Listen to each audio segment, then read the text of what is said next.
Hello, everyone, and welcome to the Run in the Paint recap. Today is Wednesday, October 30th, coming off of a Tuesday with some very solid games coming in on a night where I wasn't really looking at a lot of these games as being that entertaining, and we got a lot of great finishes. I'm Miles from the Run in the Paint podcast, just going solo again here tonight. But excited to talk hoops with you guys here today. Now, like I said, there were 4 games on here tonight. We're really only going to focus on 3 of them. Really, only 3 of them that we really need to focus on. So let's start off with the big headline one going into last night's action, and it was the Western Conference Finals rematch between the Dallas Mavericks and Minnesota Timberwolves. Both these teams, of course, meeting in the conference finals. The Mavericks won in 5 games, but 5 close competitive games besides game 5. Um, and then in the offseason, both teams, for making it to the conference finals, made some pretty big changes this offseason. And coming into this first matchup, I know my boy Coach Cove, Nick, was very excited for this game with those new additions, seeing how these two teams would align here. And what we got was kind of the same old story that we got last season in the conference finals. In the end, the Mavericks defeated the Timberwolves 120 to 114 in a back and forth game. But this really did remind me of the first 2 games of the Western Conference Finals that were in Minnesota last season, where the Timberwolves start out strong. Anthony Edwards, specifically in this game, had 24 points in the first quarter, a target center record for most points in an opening quarter. He was on fire from 3. I want to say he had 6 threes in the first quarter. He was unbelievable. He finishes the game with 37 points, 6 boards, 3 assists. Did miss 6 free throws, though. That is a storyline to talk about with the Timberwolves from this game. But yeah, in the first quarter, Timberwolves crowd is going crazy with Anthony Edwards going off like this. But in the rest of the game, the Mavericks were able to get their foot going a little bit.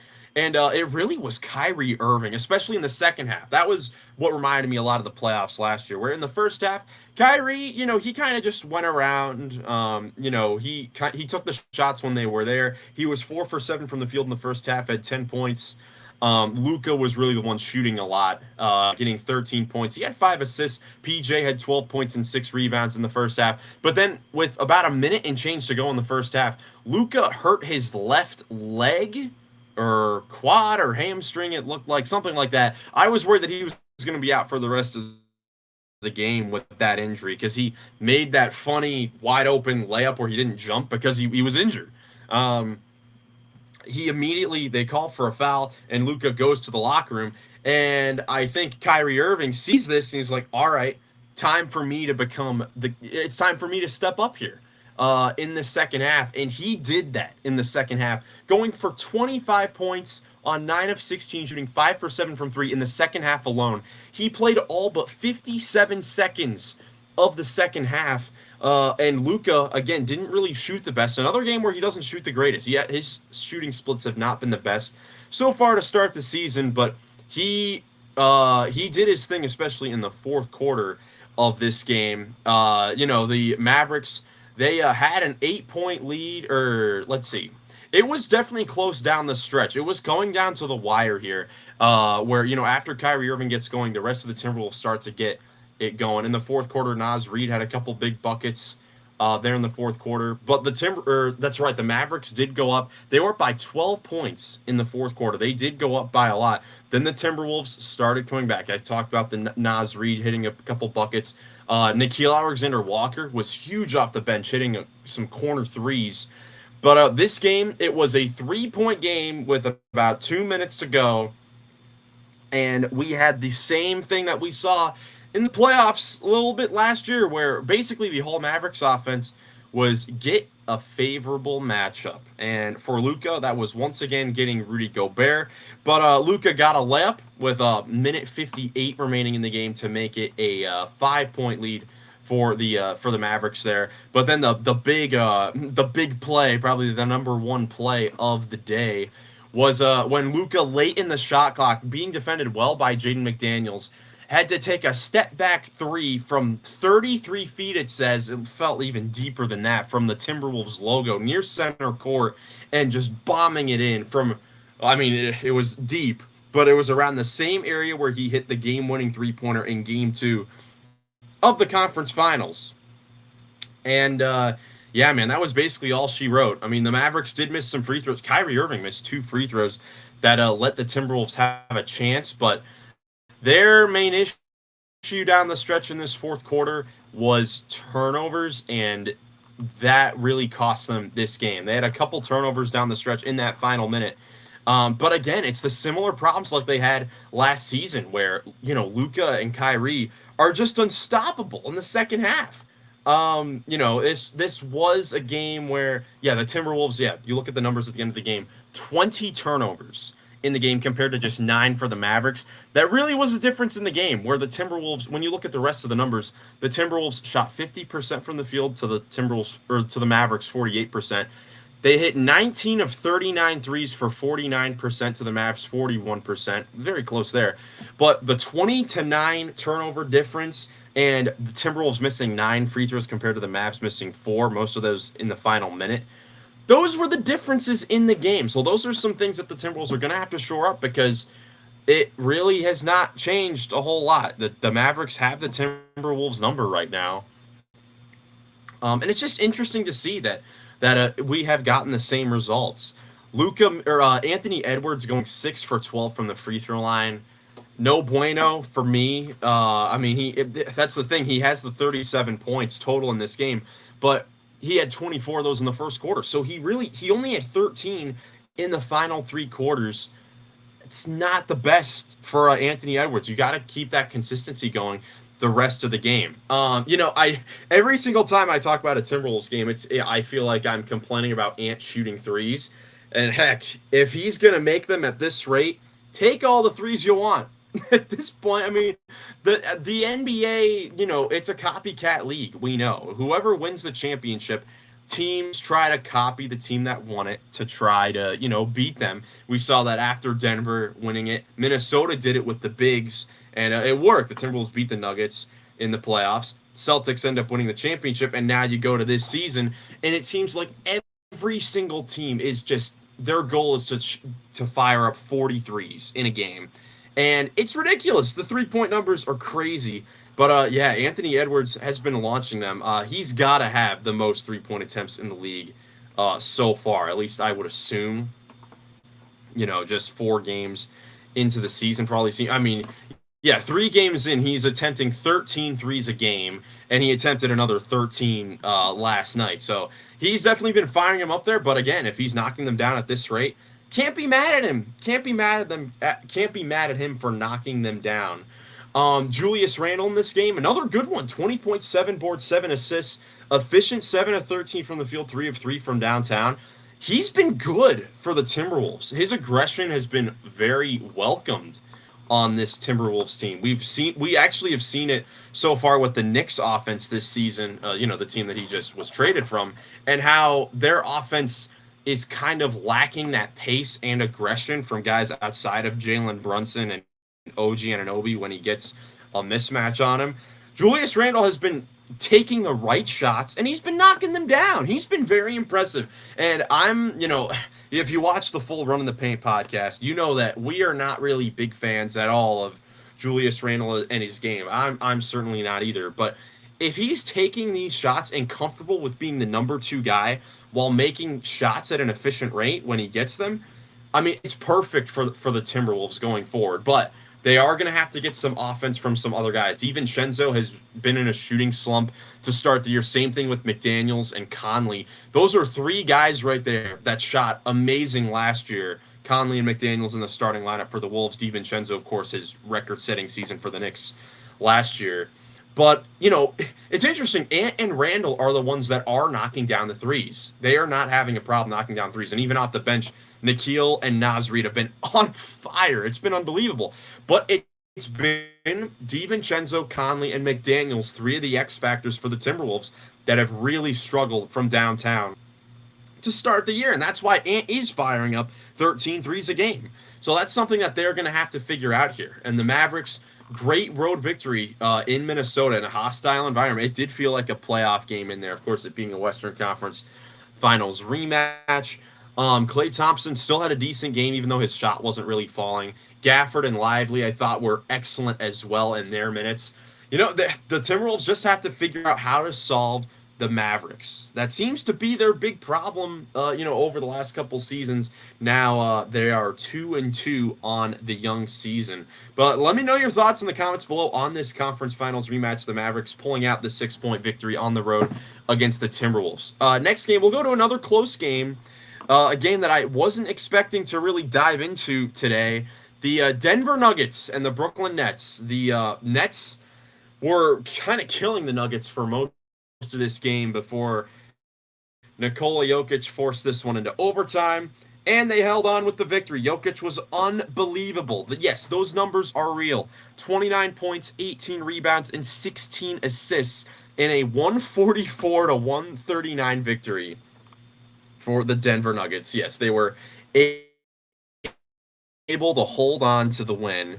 And this was a crazy game to start here. Well, of course, this is the second night of a back-to-back for Denver, narrowly beating Toronto on Sunday night, also in overtime. And to start, Brooklyn was just completely outplaying them. They were getting every single 50-50 ball. They were passing the ball like crazy. In the first quarter alone, I want to say they had 40 points. Yes, the Nets had 40 points in the first quarter, 13 assists on their 16 made field goals, and 0 turnovers. They played a near flawless first quarter against a Denver team that's coming in, trying to get a rhythm here. I'm sure that they cannot be happy that on a back-to-back with the Raptors and Nets that they both went to overtime. I'm sure they can't be that happy with that. But Dennis Schroeder did an amazing job for the Nets at controlling the game. 28 points, 14 assists. Cam Johnson was hitting his threes. Cam Thomas wasn't really efficient in this game, but hit some clutch shot to Nick Claxton, who of course is known around the league, but coming off the bench in this game. They had him come off the bench for Noah Clowney. Interesting move there by Jordy Fernandez. But Zaire Williams with 18 off the bench. You see the offensive number, 7 for 8 from the field, 4 for 5 from 3. But defensively, he looked amazing as well. He was just really playing well out there. And he's a guy, former lottery pick, kind of bolted to the end of the Grizzlies rotation there with all the talent that they had there after his rookie season where he did play a lot. And Brooklyn, he's just getting a chance to, show what he can do out there. And it's good to see. I mean, Brooklyn, that's an opportunity for a lot of those players to kind of show their abilities, out on the floor. In the fourth quarter, though, the Nuggets did end up coming back here the rest of the game because Jokic, again, was unbelievable. But his other guys started to play better, at least on the offensive end. Michael Porter, 6 for 11, 4 of 7 from 3 for 16 points, took the right shots. I thought the first couple games he was forcing a lot of tough, bad, difficult shots that weren't going down. Thought he played a very good game last night. Aaron Gordon, another good game, 24 points, 5 rebounds, 8 of 11 from the field. Jamal Murray, 24 points, took 19 shots. Still wish that he would shoot a little bit more. And we finally had a good Russell Westbrook game. He had a good impact off the bench here, which was something that was desperately needed from a brutal Nuggets bench lineup so far throughout the season. But Westbrook in 20 minutes had 22 points, 5 assists, 10 for 10 from the free throw line, 2 for 2 from 3. Still struggling to finish inside, which is definitely worrisome. But if Westbrook can start to be a little bit more consistent with the jump shot, then that would definitely help the Nuggets out.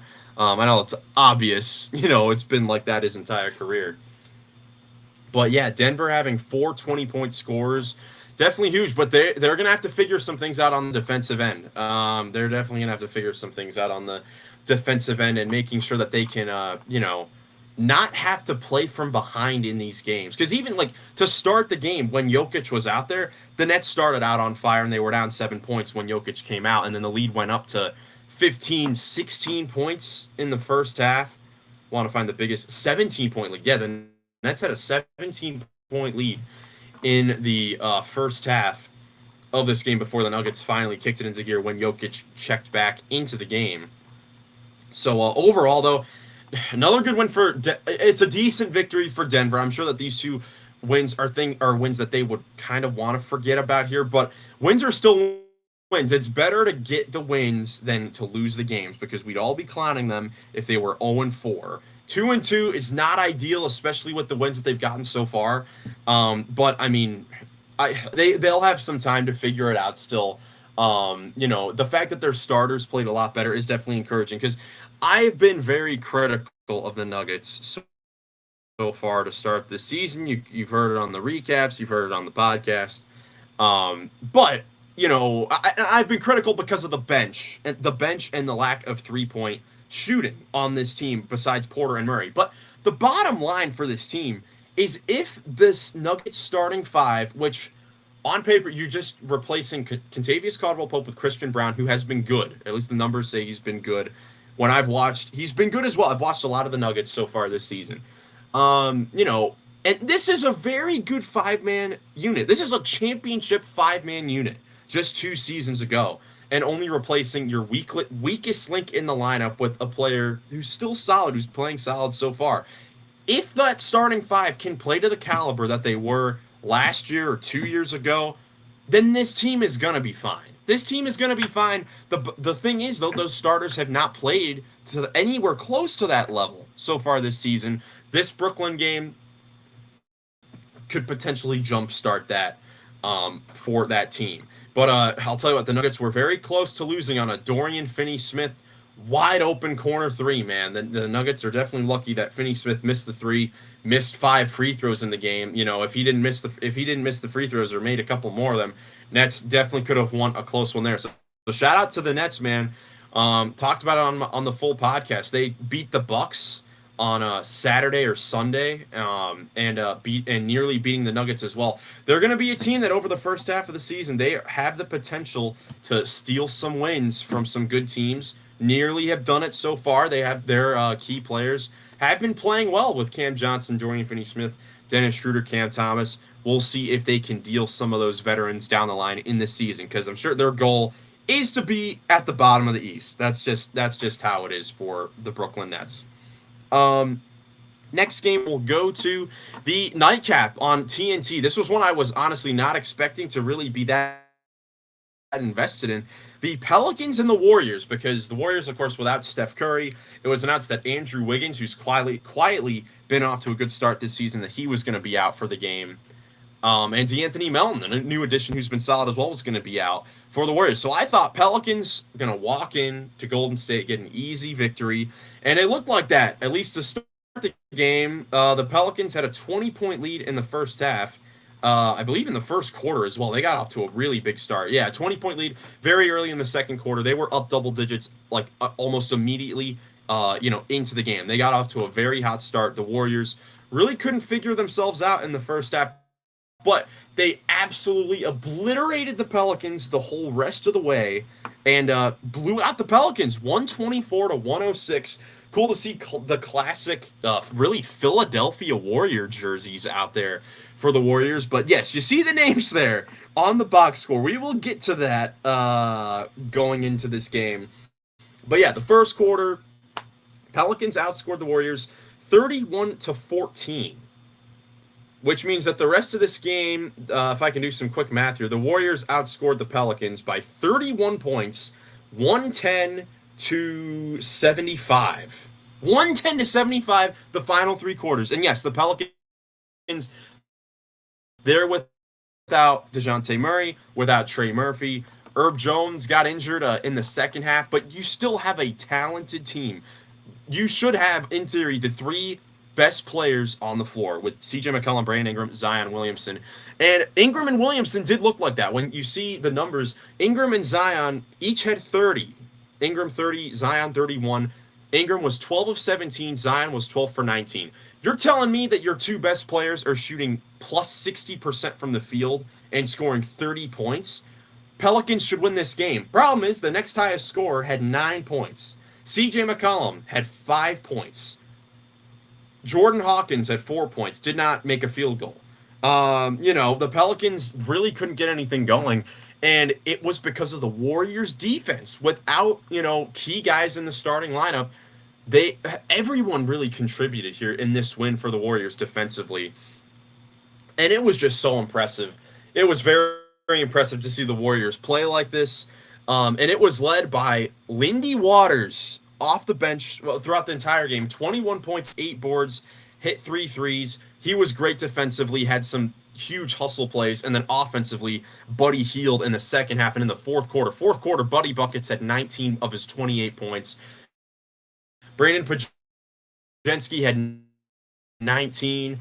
A storyline coming into the game was that Jonathan Kuminga, who in theory would start, he's been starting, would go in and, he's supposed to be the number 2 guy behind Steph Curry going into the season. The Warriors had him come off the bench for this game. Very interesting, but he took it well. He played very well, 17.6 of 13 from the field.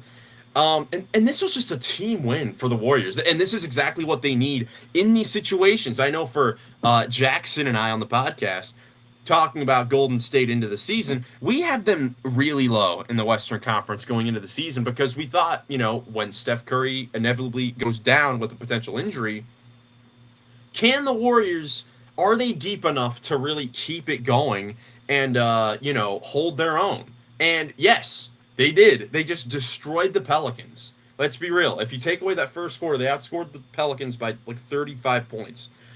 So that answers the questions. If the Warriors can play like this without Steph Curry, and we've seen what they have done with Steph Curry so far, even though their opponents haven't been that great, I know they destroyed the Blazers and Jazz by a combined like 78 points. And it's the Blazers and Jazz. So you can't take too much away from that besides how they just completely destroyed them. But the Warriors, they have a lot of depth, man. They do have depth. Moses Moody hit 5 threes, had 17 points. Of course, Draymond Green is going to, be a facilitator out there. Trace Jackson Davis was good. He had 5 assists in the game. So huge win for the Warriors. The defense, definitely want to point out them forcing the Pelicans into 23 turnovers. That was probably the big reason why the Pelicans lost this game, because no one else could get it going because of the Warriors defense forcing that many turnovers. Like when you look at the numbers, Pelicans shot 54% from the field, 9 for 22 from 3. They only got up 22 threes for 41%. And yeah, they're missing some key ingredients to the 3-point shooting. But so they shot better from the field than the Warriors overall. But the Warriors took 23 more field goal attempts. They took 23 more shots than the Pelicans because of the turnovers. Plus the offensive rebounds as well, 11-9. Kevon Looney was a beast on the offensive boards. Lindy Waters, as I mentioned before, his hustle was infectious for this team.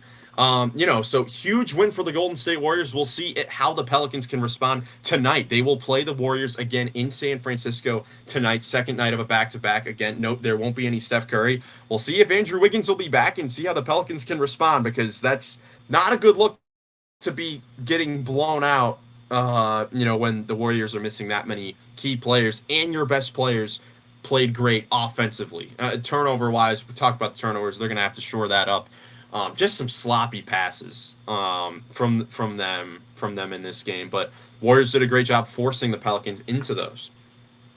And then the final game, the Sacramento Kings went into Utah, defeated the Jazz 113-96.